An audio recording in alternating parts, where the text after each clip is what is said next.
عمر مچھلی کھانے کو دل چاہا تو آپ کے غلام کا نام یرکا تھا۔ کچھ غلام بڑے وفادار ہوتے ہیں، وہ بیٹوں سے بھی پیارے ہو جاتے ہیں۔ حضرت مولا علی کے غلام تھے کمبر۔ ایک دن کمبر نے کہا حضور آپ نے کبھی خوش ہو کے بتایا نہیں کہ آپ کتنے خوش ہیں؟ تو آپ فرمانے لگے میں تجھے خوش ہو کے بتاتا نہیں میں تجھ سے کتنا خوش ہوں۔ جب میں تجھ سے خوش ہوتا ہوں نا تو میں تیرے لیے اسی طرح دعا مانگتا ہوں جس طرح میں اپنے حسن اور حسین کے لیے دعا مانگتا ہوں۔ کچھ غلام بڑے پیارے ہوتے ہیں، وہ دعائیں کراتے نہیں، وہ دعائیں لے لیتے ہیں۔ ان سے دعائیں نکلتی ہیں، وہ فیکٹری میں ملازمت ڈیوٹی سمجھ کے نہیں کرتے، وہ اپنا گھر بنا لیتے ہیں، وہ وفادار ہوتے ہیں، وفادار۔ اور اصلہ نال جے نیکی کریے تو نسلہ تاک نہیں کھول دے ہوتے ہیں۔ تو یرکا آپ کا بڑا وفادار غلام تھا۔ ایک دن آپ نے کہا مچھلی کھانے کو دل کرتا ہے، لیکن مسئلہ یہ ہے کہ 8 میل جانا پڑے گا مچھلی لینے، 8 میل آنا پڑے گا۔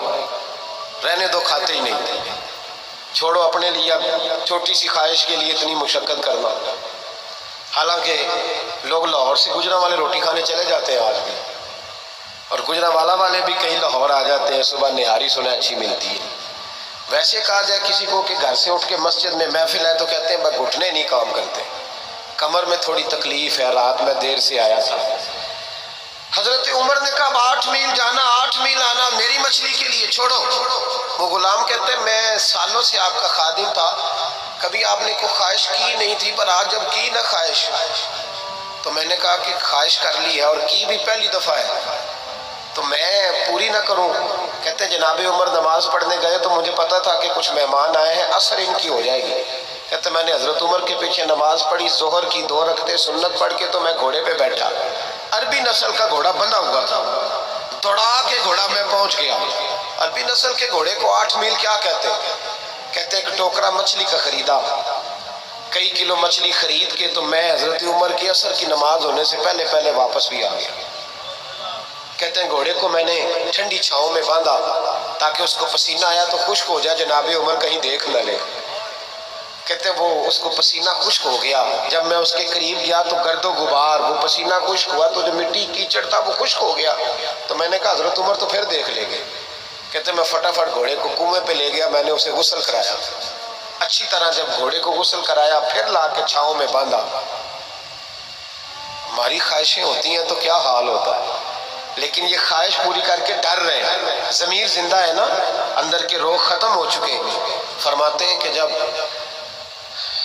عصر کی نماز پڑھ کے حضرت عمر آئے، میں نے بھی نماز ان کے پیچھے پڑھی، گھر آئے تو میں نے کہا حضور اللہ نے آپ کی خواہش پوری کر دی ہے، مچھلی کا بندوبست ہو گیا ہے، بس تھوڑی دیر میں پکا کے پیش کرتا ہوں۔ کہتے میں نے یہ لفظ کہے تو جناب عمر اٹھے اور گھوڑے کے پاس چلے گئے، گھوڑے کی پشت پہ ہاتھ پھیرا، اس کی ٹانگوں پہ ہاتھ پھیرا، پھر حضرت عمر گھوڑے کے کانوں کے پاس گئے تو اس کا ایک کان اوپر اٹھایا تو کہنے لگے یرکا ادھر آ یار۔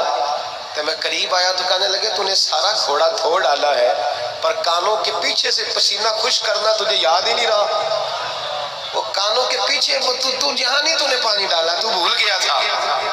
اور پھر حضرت عمر گھٹنوں کے بل زمین پہ بیٹھ گئے، کہنے لگے او یار یرکا ادھر آ، تیری وفا میں شک کوئی نہیں پر میں کوئی زیادہ نیک آدمی نہیں ہوں، میں کوئی زیادہ پرہیزگار نہیں ہوں، میں تو دعائیں مانگتا ہوں میری نیکیاں بدیاں برابر کر کے اللہ مجھے معاف کر دے، میں نے کوئی زیادہ تقویٰ نہیں اختیار کیا۔ یار ایک بات بتا، اگر یہ گھوڑا قیامت کے دن اللہ کی بارگاہ میں کہے کہ یا اللہ عمر نے اپنی ایک خواہش پوری کرنے کے لیے مجھے 16 میل کا سفر کرایا، اے اللہ میں جانور تھا، بے زبان تھا، یہ میری غلطی تھی، 16 میل کا سفر ایک خواہش پوری کرنے کے لیے، تو یرکا تو بتا میرے جیسا وجود کا کمزور آدمی مالک کے حضور گھوڑے کے سوال کا جواب کیسے دے گا؟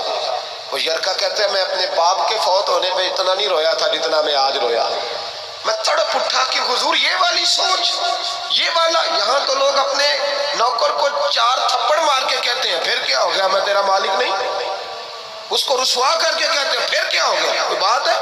یہاں بہو کو 20 گالیاں دے کر اور غریب رشتہ دار کو برا بھلا کہہ کر اپنے ملازم کو لوگ نیچا دکھا کے خوش ہوتے ہیں، کہتے ہیں دیکھا نا پتہ چلا میں چودھری ہوں، میں افسر ہوں، میں فلاں ہوتا ہوں، میری چدراہٹ۔ غلام رونے لگا، جناب عمر کہنے لگے اب اس طرح کر گھوڑے کو تھوڑا چارہ اضافی ڈال، اور جو تو مچھلی لے کے آیا ہے نا، یہ مدینے کے کسی غریب گھر میں لے جا، اور ان غریبوں کو ساری مچھلی دے کے کہنا تیری بخشش کی دعا بھی کریں، عمر کی معافی کے لیے بھی دعا کریں۔ جب ضمیر زندہ ہوتا ہے نا، پھر اتنی سی بات بھی بوجھ بنتی ہے، اور اگر ضمیر مر جائے تو لوگ قتل کی بھی وضاحتیں دینے لگ جاتے ہیں، لوگ کروڑوں کی کرپشن کر کے اس کی بھی وضاحتیں دینے لگ جاتے ہیں، لوگ اس کے حق میں بھی، جب ضمیر مردہ ہوتے ہیں